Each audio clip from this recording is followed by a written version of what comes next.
Hello and welcome to the podcast that has mastered the art of the flick on off the back of the head to its much more talented strike partner. It's the big man up top. Yes, it is. Hello, Ed. Hello, Joe. How are you doing? I'm good, thank you. How are you? Oh, you know what? I can't complain. I can't That's complain good. at all. The weather's still miserable. We've had a big storm this weekend. Big but, old storm, really blustery, but we're getting there, aren't we? We're getting there, you know. I like the flick on reference. I feel like the flick on is back, Ed. I don't know what you think. Well, it was just sort of a staple of my Stoke City supporting career, you know. So I can't really see Pep bringing it back in any time soon.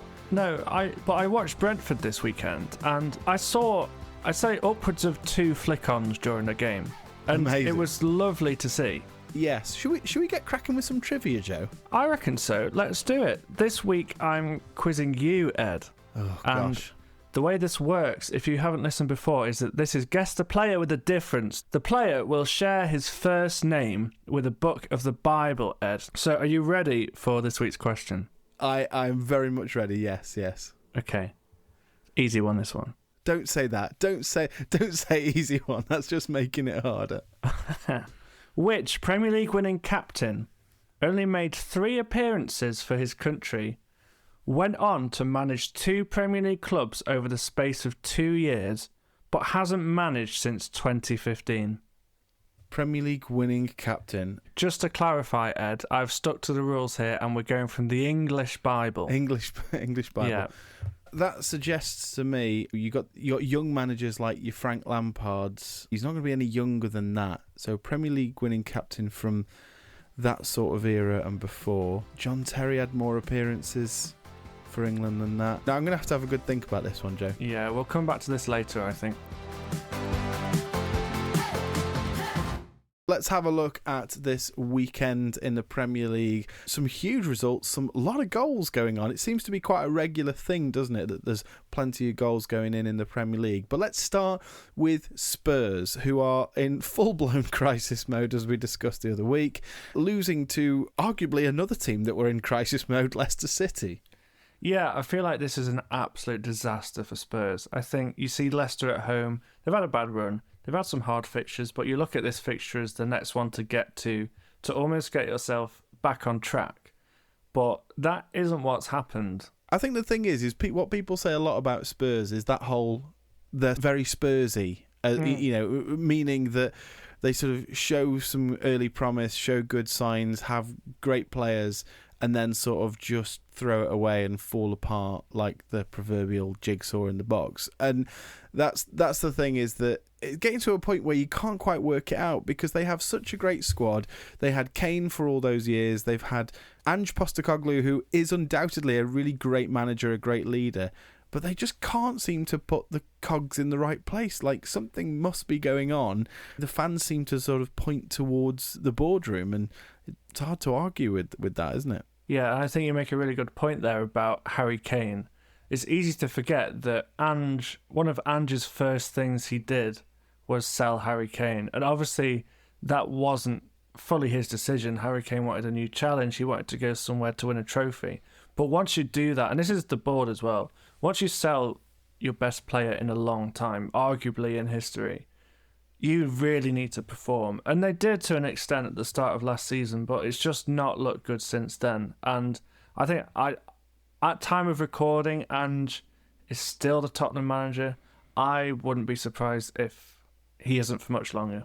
Yeah, it feels like it's a down to the day sort of thing at the moment. It could 100%. well be by the time we come to record the next podcast, he has gone. Let's go with a team I'd say 2 teams that were in huge form going into this one, Bournemouth and Nottingham Forest. And Bournemouth winning 5-0 at home against Forest. Absolutely massive. Yeah, I think if you said at the start of this season that Bournemouth Forest would be a game to look out for, I think you'd kind of be laughed at, wouldn't you? But this was honestly the headline fixture of this weekend, I think. 2 teams, like you say, in form, scoring goals for fun. Bournemouth very front-footed, really attacking team. Forest great on the counter. But it all went Bournemouth's way in this game. I think their attacking lineup is just so strong, and Forest couldn't cope with it. Absolutely. I think it was one of those where for probably about an hour, Forest still looked like they were in the game. Bournemouth were definitely the better side, but Forest were creating chances. It was a really entertaining match. But then Bournemouth, like you say, really sort of turned the screw, and a few errors at the end for the last few goals didn't help. Something about Bournemouth as well is Justin Kluivert has turned into a real key player for them this season. Yeah. There was a great stat after their 4-1 win at Newcastle last week. He scored more goals than his dad at St James's Park. Wow. Who famously played for Newcastle for a season. Let's go on to a couple of teams who picked up, we'll say, ugly wins. We'll start with Arsenal winning away at Wolves, Joe. Yeah, I think these are the games you have to grind out. Away at Wolves on a Saturday afternoon, it's not pretty. You know you're going there, you're not going to win handsomely, really, unless everything goes your way. And they didn't. They went down to 10 men. What do you think of that red card?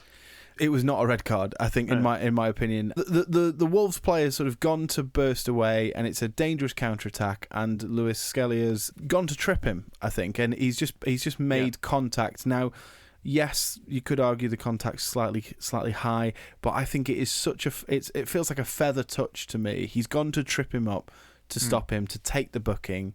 It's a cynical professional foul. And then the red card comes straight out. I think Michael Oliver got it all wrong. But the thing is this is precisely why VAR are there. And there's been discussions about VAR and not wanting to correct certain officials that are held in high regard. Michael Oliver is very much one of the men. So the VAR officials are having to tell him that he's made a mistake, but they didn't do that. And I think that's where the big issue is we can all accept referees making errors of judgment. That's why we gave them VAR. And in my opinion, I think if he goes and has a look at it, I think he rescinds it to a yellow. That's my gut feeling. Yeah, 100%. Now, something that's come out of this, which we don't like to see at all, is that the PGMOL, who are the governing body of the referees, have had to make a statement today, Ed, about the abuse that Michael Oliver has received, and his family as well, actually, following this decision, which obviously we are fully against. Like, that shouldn't be happening. He's a very good referee. He's made a decision that is slightly questionable. Let's move on. 100%. Ultimately, Wolves go down to 10 men as well, and it turns into a 10v10 scrap, and Calafiore scores a very tidy finish. It was lovely, wasn't it? Win it for Arsenal. Another team that I would say winning ugly, maybe in a different way, Man City getting a win against Chelsea. What did you make of this game? Yeah, well, City started a new defender in this game. Ah, yes, Kuzhinov, the first Uzbek player to play in the Premier League. He just had a nightmare opening to this game, didn't he? But I think it was even, if not his first touch, one of his first touches. He tries to head it back to the keeper, makes an absolute hash of it, and Jackson steals in, sets up Madueke for the opening goal. And from there, you thought, oh no, this is happening to City again. They're falling apart. But ultimately, they look good. They turned it on. Another questionable mistake from Sanchez for Haaland's goal. But again, I wasn't watching it thinking, oh, they're back, they're flying. No. I think this is just typical of City's season. They have quite a good performance. They still look vulnerable in the middle. They're missing Rodri massively. And I don't know if you watched their European game midweek, but it was an absolute disaster in the second half. The scoreline really flattered City. I think Chelsea made too many errors in this game.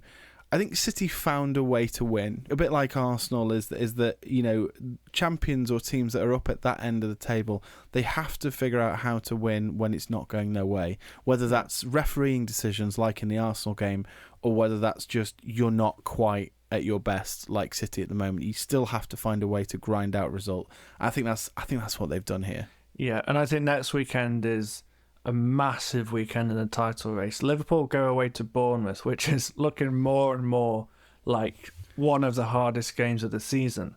And then Arsenal host City at the Emirates, which I think is going to be an absolute dirge fest, Ed. I think it's going to be awful. Well, we'll see when it comes back as a 5-4 classic. What do you reckon to Everton winning away, Joe? Well, 2 wins on a bounce. David Moyes has injected some life into this Everton team, and it's quite nice to see, actually, Ed. I think there's some positivity around Goodison, which we don't see a lot of. And yeah, they got a win away at Brighton, which is very hard to do. I mean, you know, 1-0, a penalty, but you'll take it, won't you? Especially when you're in the position they're in. A couple of things from the Championship, Joe. Plymouth Argyle getting a really, really valuable late point away at Sunderland. They were actually in the lead in this game and then went 2-1 behind, but managed to rescue a really vital point for them. Norwich won 5-1, which is, always impressive, but also winning 5-1 was West Brom with the return of Tony Mowbray to the Hawthorns. This is a lovely story, isn't it, Jim? Really nice story. So Tony Mowbray's been battling cancer over the last couple of years, but he's returned to management at West Brom where he's been before. And yeah, it's just a really heartwarming story that he's back in management. And yeah, big win. Big win, and I never thought I'd say this, but we wish the Baggies and Tony Mowbray all the best. We do.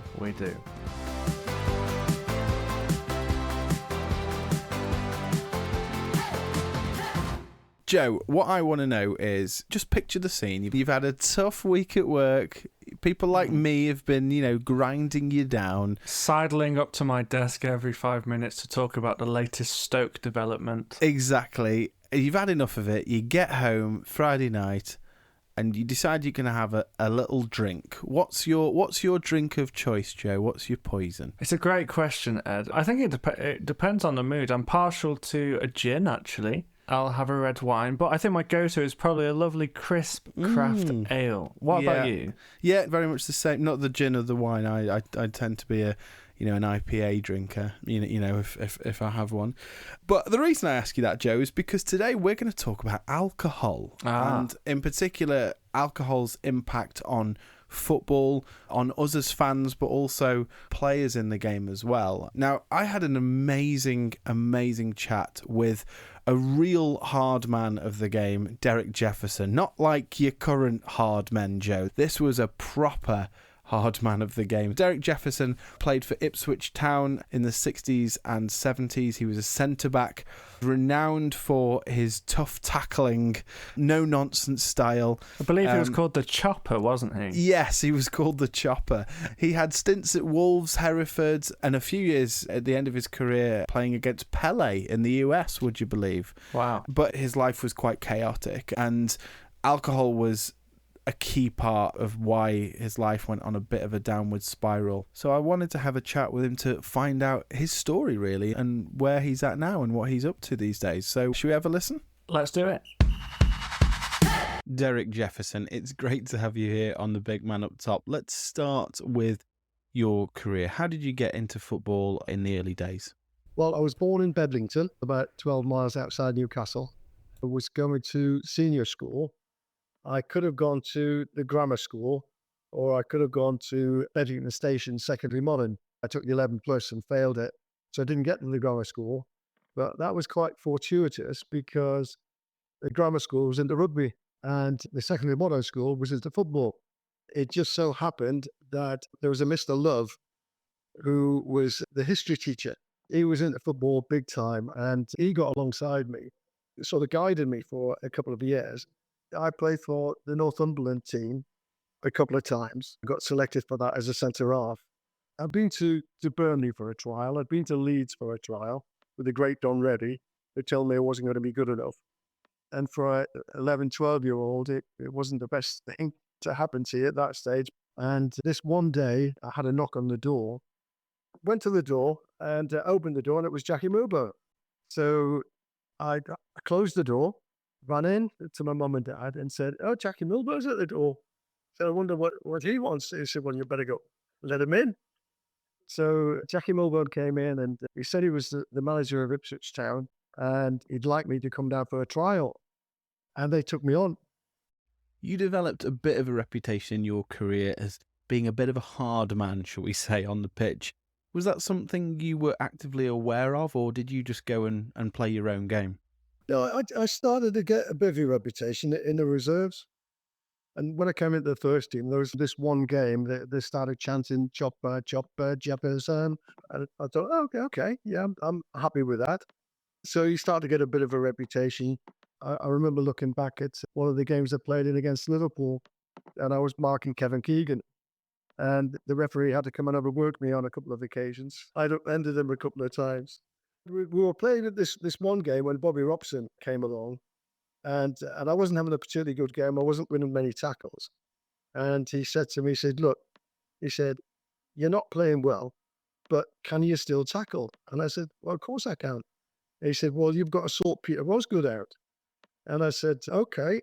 So went on the pitch, and within the first 5 minutes, I've got this really good tackle, hammered him, sort of knee down to ankle. And unfortunately for me, the ball was about 10 yards away at the time, and I got sent off. I was the first person ever to be sent off at Portman Road, apparently. Wow. I mean, I think it's safe to say that refereeing standards are somewhat different, and the bar has definitely changed over the years. Now, you went to play in America, didn't you? Tell us a little bit about that. I signed for Wolverhampton, and I'd suddenly realised, it came to me all of a sudden, that all I was there for was to put pressure on the two guys who were already in the side. They were doing a great job. And I think I played 51 games in 3 years or something like that. This guy came alongside me after one game and said, look, I'm running the Boston Minutemen, and I'd like you to come over in the close season and play for us. So there I was, flying from London to Boston. I got into the side and I was enjoying myself. But you play all down the East Coast, and then you go play on the West Coast. I played against Pele 4 times. What was that like, playing against Pele? I was on the same pitch. Couldn't get near him. It was amazing. I remember the goalkeeper, I think his name was Chinaglia, kicking the ball out, and it bounced on the circle. And I was ready just to go and head it. And Pele ran underneath it and backheeled it over his head and kept on running. And I just stood there and clapped. Here was me, a young lad from Bedlington, playing against one of the best players ever in the world. I went to a party that night. That wasn't too bad either. Well, I can only imagine, which sort of leads me nicely onto my next question. You've mentioned in the past about having a bit of a chaotic life off the pitch, which led to you making a decision later on in your life to follow Jesus. Tell us a little bit about how that came about, and what was off the field life like for you? When I got transferred to Wolverhampton, my wife at that time came with me. I started drinking because I wasn't in the team. I was playing in the reserves, and I started drinking at the local hotel. But my wife got pregnant, and unfortunately, she was too long in the birth canal, and she had some real problems. She had to go to hospital down in London. She wasn't a very well girl, and after 2 years, we got a phone call from the local hospital to say that she'd passed away, and that was tough. It's amazing, isn't it, when you do so many talks and stuff, and when you come to that bit, it's. We can stop if you need to, Derek. I'm conscious of how difficult this story must be for you. Yeah, it's really tough. I can keep going. A lot of it was down to how I was trying to control my life without any concern from my wife at that time, and totally being selfish. It was all just selfishness, really.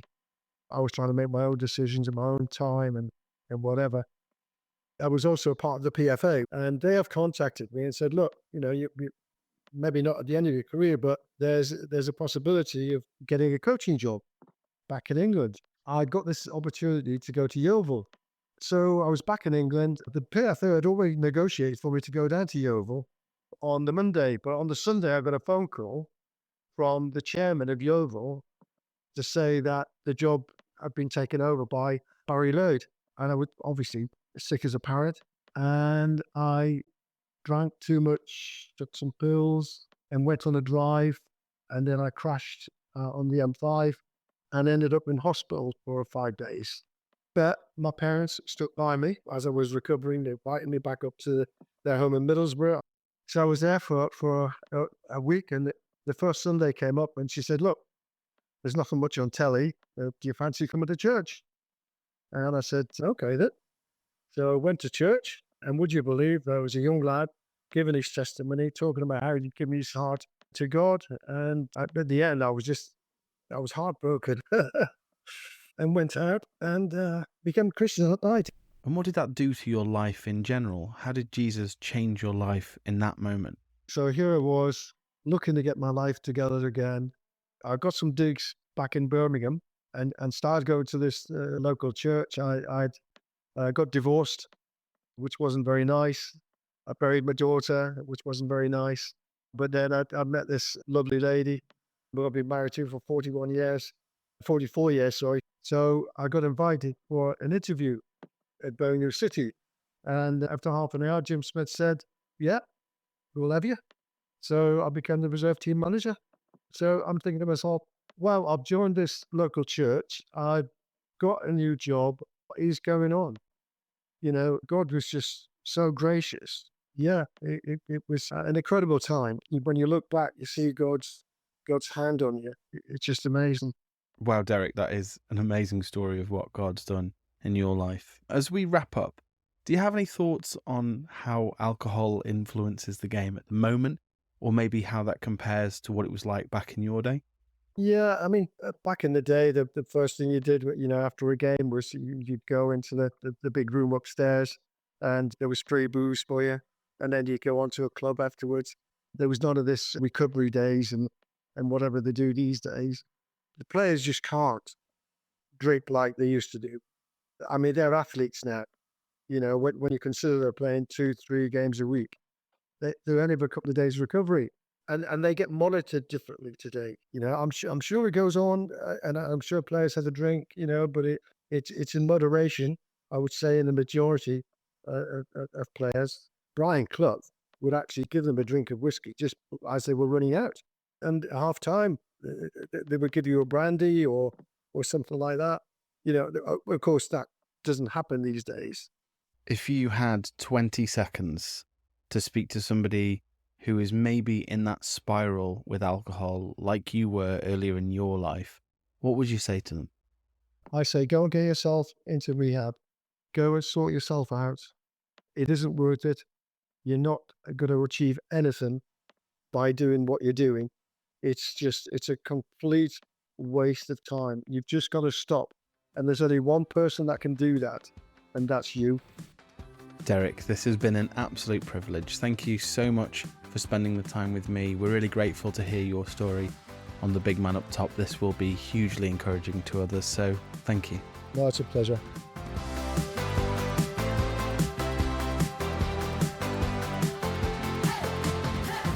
Really great chat there, Ed, with Derek Jefferson. And thanks to Derek for being so vulnerable with us, Ed, because this is quite a difficult topic to talk about, isn't it? Yeah, I think so. And I think that the thing in Derek's story is that alcohol was right in the middle of some quite traumatic situations in his life. He spoke about losing his daughter, and also, later in his career, the car crash that really made him rethink it all. But it just seems to be at the centre of so many traumatic things. You hear about players from back in the day, so many greats who had issues with alcohol abuse. Obviously, George Best, sadly dying at 59. The great Garrincha, Brazilian player who died at 49. Other players from more recent history, Tony Adams, Paul Gascoigne, Razor Ruddock, who really struggled with alcohol. But it's not just a sort of a 60s, 70s and 80s thing. It is very much a now thing as well, isn't it? Yeah, very present day. And I think we know so much more about it now as well. And we know the effects it can have on the body and on your mental state. But that doesn't necessarily mean it's less of an issue. I think we all have things that maybe we go to when we're having a bad time, when we're stressed or going through it, and alcohol's such a present thing for so many footballers and for so many people in general, I think. Yeah, I think one of the things that also struck me as I was doing the research for this episode as well, we all know that football very much changed in the sort of mid-90s, and Arsene Wenger has a lot to answer for that, in a good way, I mean. He was bringing in this focus of health and well-being, and all of a sudden, very quickly, footballers couldn't drink in the social way that they used to in order to be on top of their game. They had to eat well and stay off the beers and stuff. But I think the thing is that drink driving in particular and drink-related issues still seem as prevalent as ever. Just in the last sort of 5 to 10 years, you've had horrible situations like Peter Whittingham, who died at the age of 35. Now, we don't know about his relationship with alcohol, but his was a tragic accident whilst drunk that led to his death. There was players like Joey Beecham, who played 400 times for Oxford, and alcohol addiction led to his suicide only a few years ago. And there is just an ever-growing list of players that are finding themselves convicted for drink driving, and this just seems to be a regular thing that's not getting any better. And I think we just have to look at sort of the involvement of alcohol in football. There's still so much going on in terms of sponsorship and that sort of thing. You can't really get away from it. No, and I almost think, you've read a list there of players that have been affected by this, but what are we doing about it? And I think there's some really interesting cases of former players speaking about their struggles with alcohol. I think one that springs to mind is Paul Merson. He's very vocal about his issues with alcohol and gambling. Also, Tony Adams is also very vocal. But I don't think the conversation is as prevalent as it should be in today's game, particularly when we have such a platform to do that with social media. Well, this is it. And one thing that I thought was really interesting, Joe, was that I had in my mind, you know how sometimes you're absolutely convinced that something is true when it's not. I was absolutely convinced it was against the laws for alcohol companies to sponsor football teams. So kind of like how F1 did it with tobacco companies many years ago. I was convinced that I was like, oh no, they're just not allowed to do it. Well, it turns out they absolutely are. If you look at Aviation Gin sponsoring Wrexham, that's Ryan Reynolds' company. Yeah. So there are still alcohol sponsors. It's just that the sponsorship has gone way down. Back in the 90s, about a third of the Premier League teams were sponsored by alcohol, and that's been replaced by gambling companies. But it's still there. The Premier League still have an official beer, in case you really wanted to have the official beer of the Premier League. Make it taste better if you know it's the Premier League's beer. Exactly. And you just sort of think, well, how are we letting this happen in the game? Yeah, 100%. But I think that the interesting thing is there is a recognition of this in that, I mean, correct me if I'm wrong, but I don't think alcohol sponsors are on kids' shirts, are they? That's true. And so that almost shows that we're looking at this as a problem for people under 18. And that's very much not the case, is it? Touching on how drinking culture affects fans. So in 1985, there was a ban on drinking alcohol in football stadiums anywhere with a view of the pitch. So you were allowed to drink on the concourse, but you were not allowed to take your alcoholic drink to the stands and sit with it. And this was done in 1985 to curb hooliganism. It's probably safe to say that there were other things going on as well, but hooliganism is definitely in a much better place than it was in the 80s. So that's definitely helped. But at the same time, that they're talking about changing the law in that respect, possibly, Joe, as well, I think. Yeah, they are. So this season they're trialling 4 games in the Women's Championship to try reintroducing alcohol back into the stands. Now, I don't know, Ed. Are you going to tell me you're in favour of this, Joe? You want a beer, don't you? You want a beer at the game. I don't think hooliganism is that prevalent in the Women's Championship games. No, I think I'd agree with you. Yeah. So I don't really understand why it's being trialled there. Do you think this is something that, if you have more control over the situation, it's likely to be less? Like people are going to binge drink less before the game. Because I think a big problem here is that because you can't drink at a game, fans are more likely to go to the pub before and drink more. Whereas if you can drink at a stadium, maybe you're less inclined to do that. Maybe. I mean, what I would argue is more likely to happen is that the fans that are already meeting up at 10:30 in the morning on Saturday in the pub to start drinking then will simply just keep doing that and carry on drinking. That's my gut feeling. And now, I think the Premier League are actually trying to do stuff about this in terms of moving bigger games earlier on. Yeah. But they're only doing that by about an hour. The last Manchester derby was at 3:30 to curb hooliganism. Now, I'm going to suggest that's not going to make a difference. No, exactly. So there's almost this recognition that something needs to change, but they're not doing anything significant to do it. I think one of the key things that we need to look at with all of this is ultimately personal responsibility, isn't it, Joe? Ultimately, we all just need to take responsibility for ourselves. Now, where I think the Bible has something interesting to say on this is actually, unlike something like gambling, where the Bible's quite clear on it's not a sensible thing to do, the Bible speaks quite favourably of alcohol in and of itself. In Psalm 104, the psalmist says that God gives wine to us to make people happy.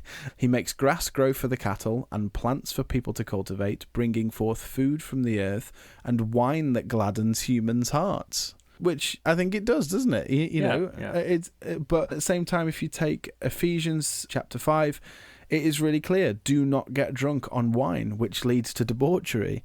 There seems to be quite a clear boundary, I think, in my opinion, in that it says that alcohol in and of itself isn't wrong, but being enslaved to it is. And the idea of drinking to get drunk, binge drinking at weekends, etc., that is something that the Bible is really, really clear on, and that doesn't end well.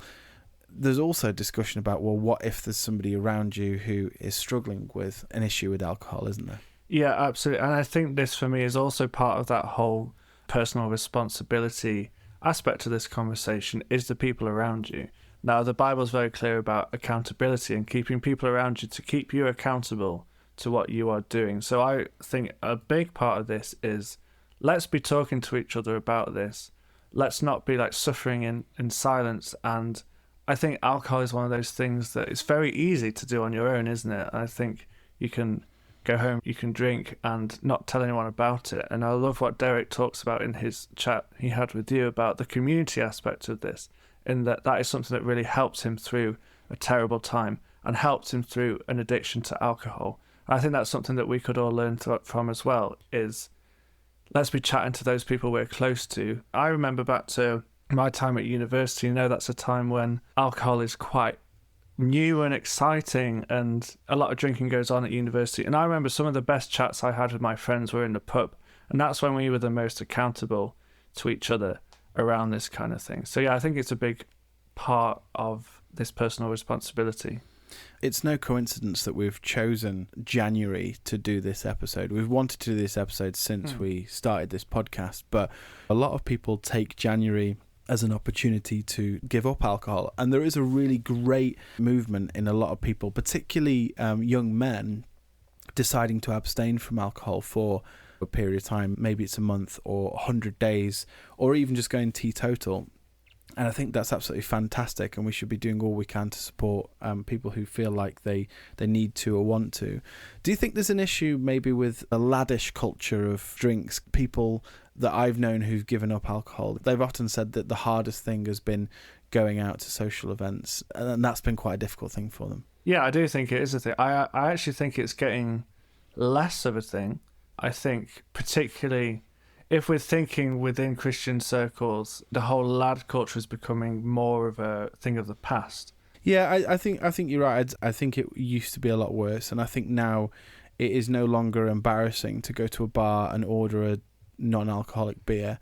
There's an array of good ones out there, and so it's no longer the big sacrifice that it was. And I think it's also less of a thing to say, I'm not drinking at the moment.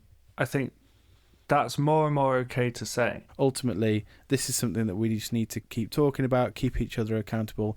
We all have friends who help us in this regard and who hinder us as well.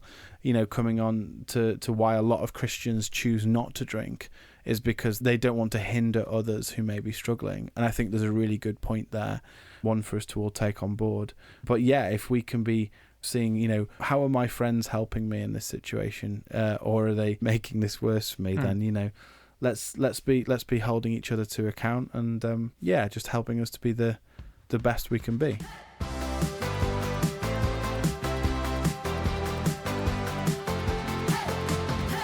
Ed, we've had an email. Oh, how exciting. It's always good to get one of those, isn't it? Yes, we like emails here on the Big Man Up Top. It's very 2007. I would really like an actual piece of real mail. Send us your strange scarves or whatever it is. Yeah, that would be nice. Yeah, your strange football memorabilia. That would be good. I love that. Mugs or something like that. Anyway, so this email, Ed, is from Paul. who is a Manchester City fan. We have City fans listening to us. Oh, isn't that lovely? Look, all That's sorts, all sorts listen to this. That's nice, isn't it? And he gets in touch off the back of a conversation we had about FA Cup nostalgia.